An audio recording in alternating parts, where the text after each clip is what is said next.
संकट बना हुआ है, ऑक्सीजन की कमी, हॉस्पिटल्स में बेड की कमी और आईसीयू की कमी, वेंटिलेटर की कमी, दवाओं की कमी।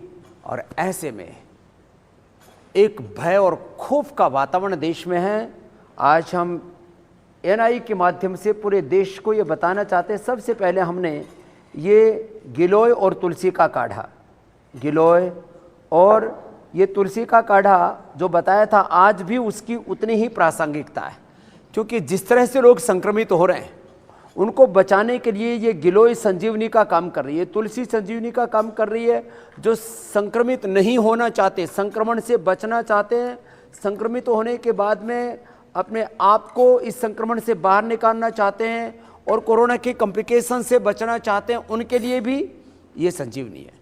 उसके अलावा दिन भर गर्म पानी के स्थान पर जो परंपरागत हमारे यहाँ पर हर्बल टी बनाई जाती थी, माने जिसमें दालचीनी है, लौंग है, इलायची है, ये सब मिला करके थोड़ा गर्म पानी में इसको पका लें और पका करके गर्म पानी में, और फिर इसको दिन भर यदि पीते रहते हैं तो लोगों को ये सांसों का संकट नहीं आएगा। इसके अलावा बहुत और भी उपाय हैं। अपने घर में तुलसी का और ये गिलोय का पौधा सब जरूर लगाएं।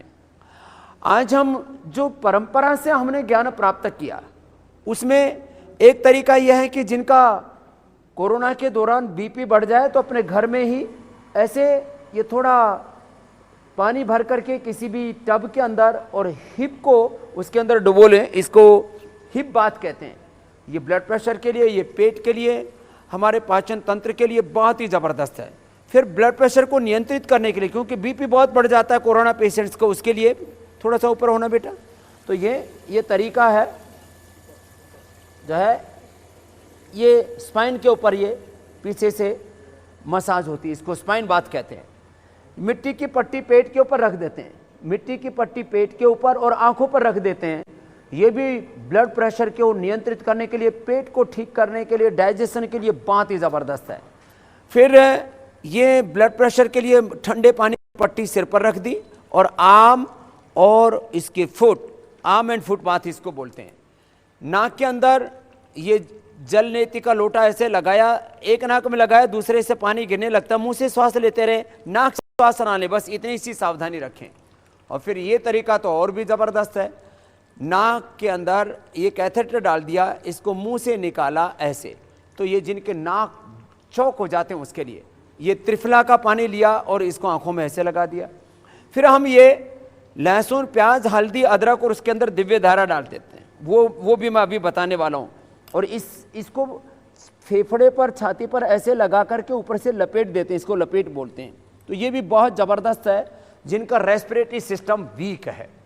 और कोरोना काल में आंखों की भी समस्या काफ़ी लोगों को हो रही है, तो ऐसे आंखों के समानांतर दीपक रखा और उसका त्राटक करें, तो ये भी आंखों की समस्या बहुत हो रही है कोरोना काल में, उसके लिए भी है। हमने बताया कि टाइफाइड लोगों को बिगड़ जाता है, निमोनिया बिगड़े तो स्वासारी गोल्ड और स्वासारी ले लें, दिव्य पेय पिए। लेकिन जब निमोनिया हो जाता है तो ये खूब कला 2 ग्राम, ये अंजीर 3 से 5 और मुनक्का 8 से 10, इसको सिलबट्टे से पीस करके अच्छे से और 400 ग्राम पानी में पका लेते हैं। जब 100 ग्राम बच जाए तब छान करके पी लेते हैं। बहुत स्ट्रेस लेवल लोगों का बढ़ा हुआ है, उसके लिए अनुलोम विलोम, शीतली, शीतकारी, भ्रामरी, उद्गीत, प्राणायाम तो बताएंगे ही। ये सिरोधारा भी, ये सिरोधारा आप दूध से कर सकते हैं, छाछ से कर सकते हैं, यहाँ तो अभी बला तेल से की जा रही है। ऐसे ये सिरोधारा भी बहुत ज़बरदस्त होती है। पूरे शरीर में पेन होने लगता है तो उसके लिए स्टीम, और जिनको सिर में बहुत भयंकर दर्द और नाक पूरे चौक हो जाते हैं तो इधर से नस से दिया जा रहा है।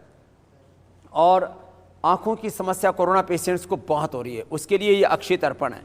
उड़द के आटे को चारों तरफ से ऐसे आंखों के लगा देते हैं और इसमें फिर महात्रिफला घृत उसको आंखों में डालते हैं, थोड़ा थोड़ा गुनगुना, फिर धीरे धीरे आंखें भी खोलने लगते हैं। ये बहुत अच्छा तरीका है। और पूरी बॉडी में पेन होने लगते हैं, उसके लिए हल्दी, मेथी, सौंठ, मीठी सुरंजन, अश्वगंधा का भी प्रयोग करते हैं। एक तो ये ड्राई मसाज करते हैं कोल कुलथ आदि से, और इधर से ये सरसों का तेल, तिल का तेल, नारायण तेल आदि से अभ्यंग भी करते हैं। एक बहुत ज़बरदस्त तरीका है लोगों के पेट बहुत खराब हो जाते हैं। तो दूध के अंदर 3 चम्मच शहद, 3 चम्मच एरंड का तेल और थोड़ा सा सेंधा नमक डाल करके इसको क्षीर बस्ती कहते हैं। और इसमें ये एक कैथेटर लगा देते हैं, 12 नंबर का एक कैथेटर होता है, इसको लगा करके इसमें तेल लगा करके एनस से डाल देते हैं और आधा से 1 लीटर तक पेट के अंदर चला जाता है एनस से। टीवी की मर्यादा इसलिए थोड़ा सा इसको बता दे रहे हैं। ये कुछ तौर तरीके मैंने आपको बताए जो हमारे यहाँ परंपरा से किए जाते थे शरीर के शुद्धिकरण के लिए। अब मैं आपको एक खास तौर तरीका बताना चाहता हूँ स्टीम का, कि किस तरह से